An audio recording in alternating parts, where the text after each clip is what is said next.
দর্শক, আপনারা যেমন দেখছেন যে একজন নারী চালক পিঙ্ক কালারের বাস চালাচ্ছেন এবং রাজধানীর তেজগাঁ বিআরটিসি প্রশিক্ষণ ইনস্টিটিউট যেটি রয়েছে সেখানে এইসব পিঙ্ক কালারের বাস রাখা হয়েছে এবং এইসব পিঙ্ক কালারের বাস 18 আগস্ট উদ্বোধন করা হবে এবং তারপরে কিন্তু আসলে এসব বাস সড়কে নামবে। এবং যে বিষয়টি আকর্ষণীয় গণপরিবহনে আমরা যে বিষয়টি দেখি সবসময় যে গণপরিবহনে ছেলে মেয়ে উভয়ই যাতায়াতের কারণে নারীদের বিভিন্ন ব্যাড টাচ কিংবা হেনস্থার শিকার হয়ে থাকেন, সেই দিকটি মাথায় রেখে আমরা দেখেছি যে বিএনপি সরকার গঠন করেছে, তাদের কিন্তু নির্বাচনী ইশতেহারে ছিল যে নারীদের নিরাপত্তা নিশ্চিত করতে হবে। করোনা বা যে কোনো ভাইরাসের এগেইনস্টে ফাইট মানি ব্যাকট্রলের লেফট রাইট। সেই দিকটি মাথায় রেখে আমরা আসলে দেখেছি যে বাংলাদেশ সড়ক পরিবহন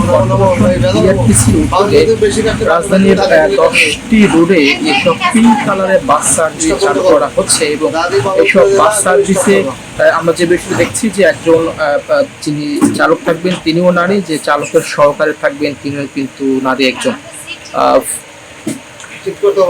আপু, আমরা একটু জানতে চাই সেটা হচ্ছে যে এইসব পিঙ্ক কালারের বাস তো কাল থেকে রাস্তায় নামবে, একজন নারী হিসেবে আসলে আপনি বিষয়টা কেমন দেখছেন? আসলে একজন নারী হিসেবে তো এটা তো নতুন একটা জিনিস আমাদের দেশে নতুন করে শুরু হয়েছে, এখন তো ভালোই লাগতেছে। আপনি যে ড্রাইভ করছেন, ড্রাইভ করার আগে আসলে কি কি নিয়েছেন প্রশিক্ষণ?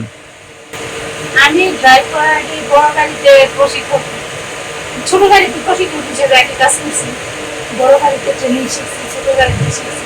আমরা 1 মাস মেয়াদি আমার এখানে গাজীপুর ট্রেনিং ইনস্টিটিউট থেকে আমাদের প্রশিক্ষণ দেওয়া হয়েছে। নারীদের নিরাপত্তা নিশ্চিত করার জন্য সরকার একটি বিশেষ উদ্যোগ নিয়েছে, আপনি একজন চালক হিসেবে সরকারের উদ্যোগটা আসলে কিভাবে দেখছেন?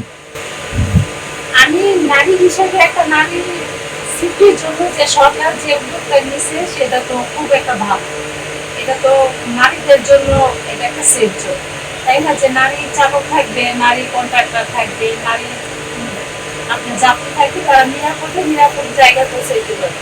এটা আমি সরকারের এই উদ্যোগকে আমি এটা সম্পূর্ণ আমার কাছে এটা 100% ভালো। অনেক সময় আমরা দেখি আসলে গণপরিবহনে যখন ছেলে মেয়ে উভয় যাতায়াত করে সেক্ষেত্রে আসলে নারীরা বিভিন্ন সময় অভিযোগ করে তাদের বিভিন্ন জায়গায় আসলে হাত দেওয়া হয় বা হেনস্থা করা হয়, এক্ষেত্রে আসলে এইটা এই বাসে কমবে কিনা? তা তো অবশ্যই ওই জিনিসটা যদি আপনি হিসেব করেন তাহলে তো এটা তো আপনার 100% থেকে ধরেন না 80% কমে আসবে। যখন আপনি যে নারীরা এই ফিজিক্যাল শিকার হয়, গাড়িতে উঠতেছে, একটা ছেলের সাথে গায়ে গা লাগতেছে, ওই হিসেবে তো নারীরা তো অনেকটা ছিল। ঢাকায় আসলে দেখি আসলে অনেক পরিমাণ গণপরিবহন এবং আমরা দেখি যে অটোরিকশা, অনেক সময় দেখি যে গণপরিবহনগুলো অটোরিকশা বা প্রাইভেট কারের সঙ্গে ধাক্কা লাগে। আপনি তো একজন নারী, রাস্তাঘাটে চলাচল করতে আসলে সড়ক অ্যাক্সিডেন্ট বা এরকম কোনো ভোগান্তি বা ভয়ের কোনো আশঙ্কা করছেন কিনা?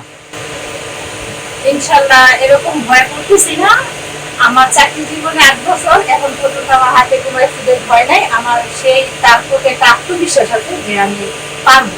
আর আমার গাড়ির আমি ড্রাইভিং শিখছি, সেটা আমি অলরেডি 14 বছর চলতেছে, 14 থেকে 15 বছর চলতেছে সেই অভিজ্ঞতার আলোকে থেকে আমি বলতে পারি যে আল্লাহর উপর ভরসা রেখে যে মনে হয় না যে করবো।